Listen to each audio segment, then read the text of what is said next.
Hello artists! Today you're going to be working on the Procreate app challenge. This challenge is designed to familiarize you with the different features of Procreate and prepare you for our first project where you'll be making a self-portrait using this app. So the first thing that you need to do is get a simple photo. Now it should be simple but also have a little bit of detail. So I'm going to show you the photo that I used right here. So you can see there's not a lot going on in the background, that's good, but there's a lot of detail when I zoom way in. So you can use a photo in your camera roll or you can take a photo.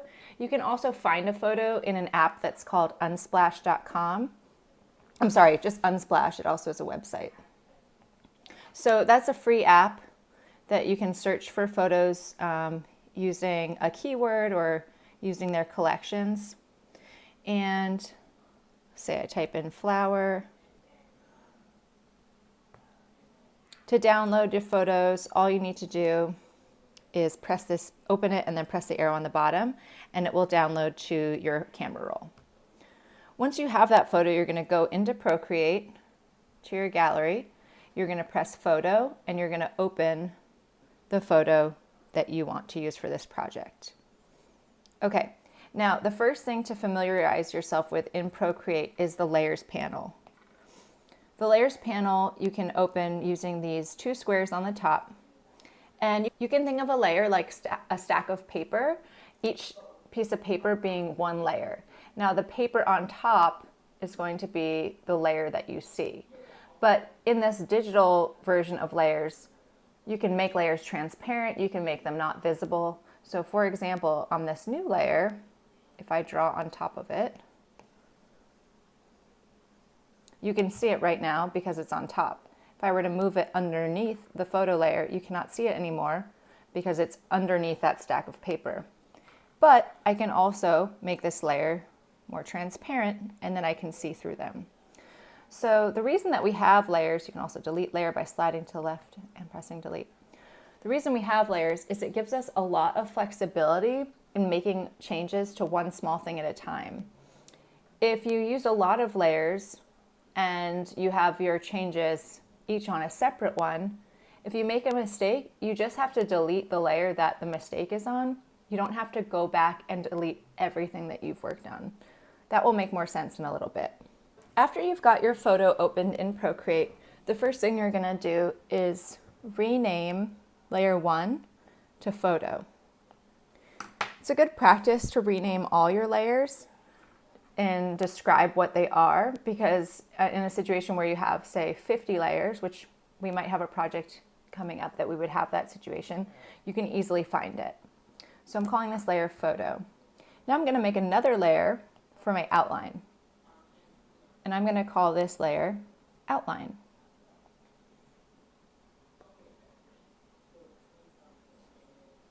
Okay, now when I'm working, I need to make sure that I am on the correct layer. So the blue shows you which layer you're on. If I'm on photo and I'm drawing, oops, I need to erase this. Well, if I start erasing, it's erasing my photo. That's because I'm on the photo layer. To undo, you can use this button right here on the bottom of the slider bars. You can also just tap with 2 fingers. Okay, so once again, make sure you're on the correct layer. Okay, for my outline, I'm going to choose a brush. Now, the brush that you pick will depend on what kind of look you want your photo to have. Your artwork to have. I want my artwork to have kind of like a pop art look. So I'm going to use an inking brush, but there are a ton of brushes in here. And I recommend that you explore the different brushes and their effects. You can make your artwork look very much like a real drawing or painting. But again, I want to make it sort of like a pop art style.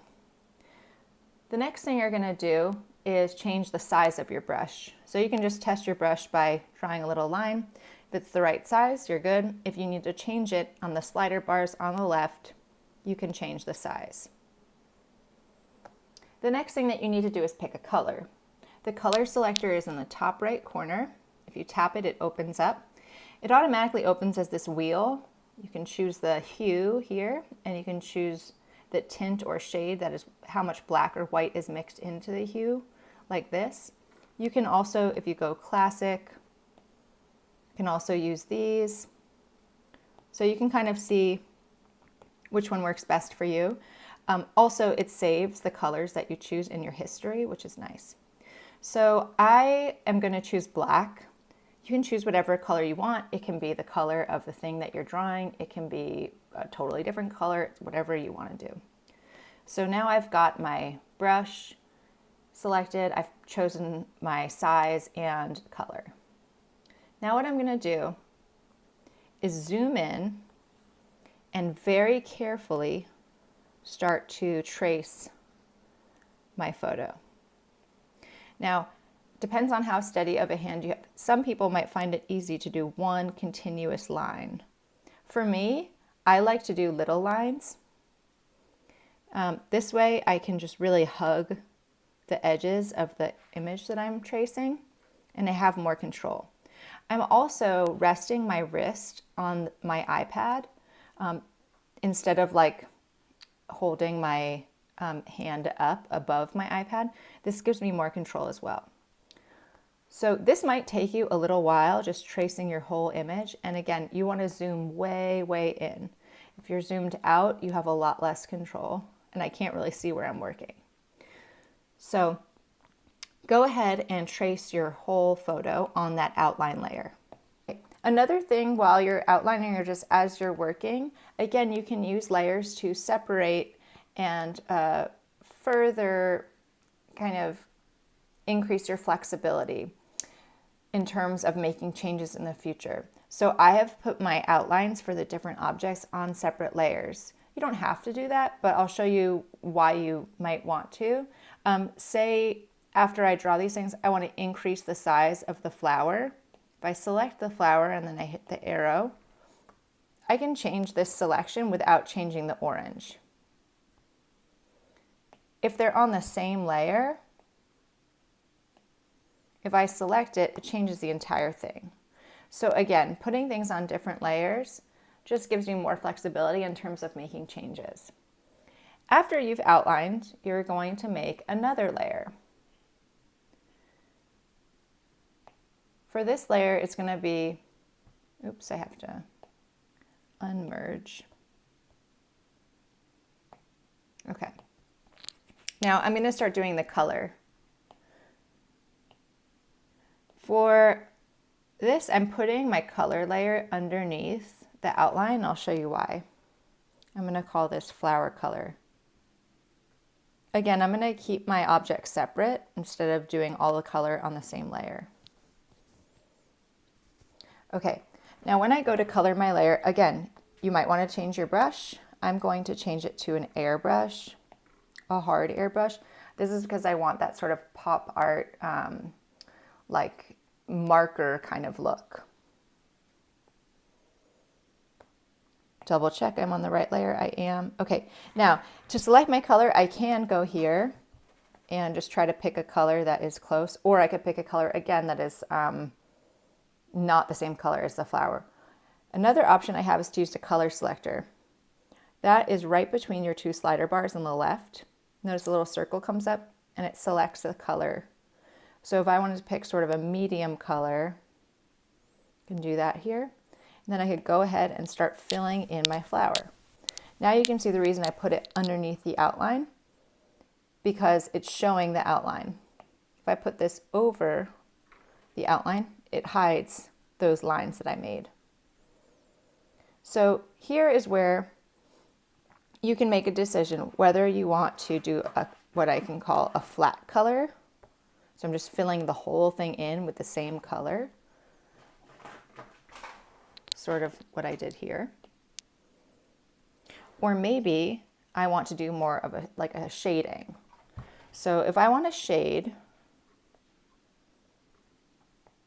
I can keep using that color selector. And as I get to different parts of the flower, I'm just erasing what I did here, where the color changes, I will use the color selector again to change the color. So here. for this. So right here, I'm going to use this color. But as I get over here, that color is very different than the one I'm using. So I'll use my color selector again. And I'll go in here. Again, my color is changing. And again, it's changing. Make my brush smaller. Now I would keep doing this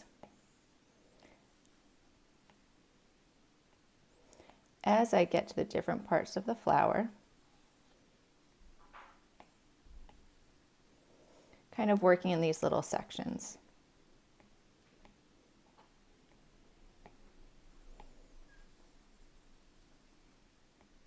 Now, it doesn't look that good yet. I'm aware of that. But after you finish the entire thing, you can go and use this smudge tool. That's right next to the brush. Also, another thing to know about these tools, the brush, the smudger, and the eraser, these are all brushes. So for example, if I open up the smudger, those same brushes that you have are available to you to smudge. So if I want like a very soft smudging, almost like I were to rub charcoal with my finger, I like the soft brush, and I can just go over these areas where my colors overlap and blend the colors together. So you can see that looks a lot better. And I'm getting sort of a more realistic shading. If I were to use a different smudger, I can show you what that looks like. Say I wanted to have some texture. So now this is looking more like paint strokes. Another thing that you'll want to do while you work is check your photo layer to see which areas you have covered and which ones you still need to cover. So for example here, go to your layers panel, and I'm going to turn off the photo, and then I can see I actually missed some areas up here. So make sure you continue to use that layers panel to sort of check your work. So you can continue to color in your photo on this separate layer, checking your work by turning on and off your photo until you're finished. Now again, you can blend if you want and make it sort of shaded, or you can do something more simple, make it flat color. So it sort of depends on what look you're going for, but that is up to you. So continue doing this until you're finished. And again, just like we did with the outline, I recommend if you have different elements of your photo, I do recommend making another layer for those. So for example, for this, I would have orange color on a different layer.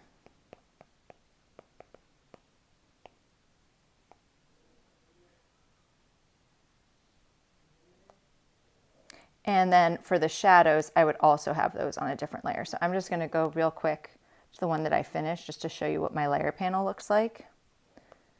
So as you can see, I have the outlines on their own layers, the colors on their own layers, and then I also have the shadows on their own layers. Another cool thing that I'll show you real quick is in the magic wand, which is a way to edit specific parts of your artwork. So for example, this shadow, let me turn off the other parts. So I use something called the Gaussian blur. There's my magic wand. Okay. So the Gaussian blur blurs the parts of whatever you select.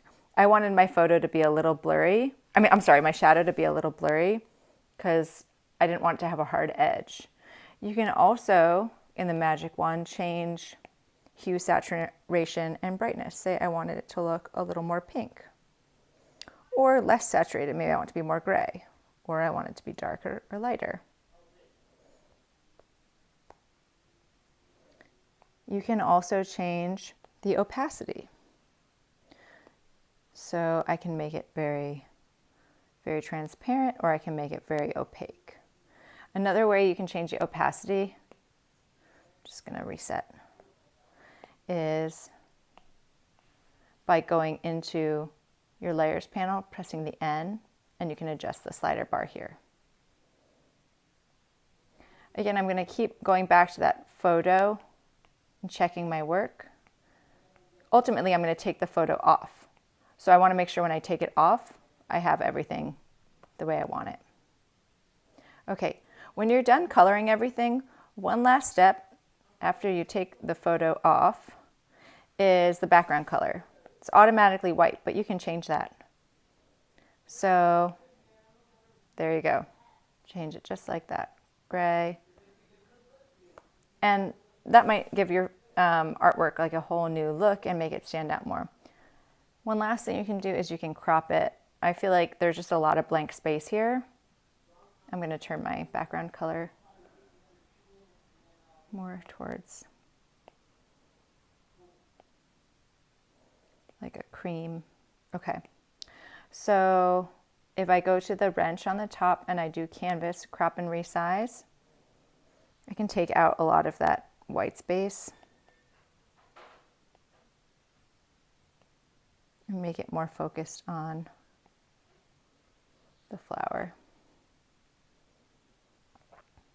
Okay, and then the last thing that you're going to do is save this photo as a JPEG. To do that, you're going to go back to the wrench, share, JPEG, save image. This is going to save it to your camera roll. Now I'm going to go into Google Classroom. Oop, not that.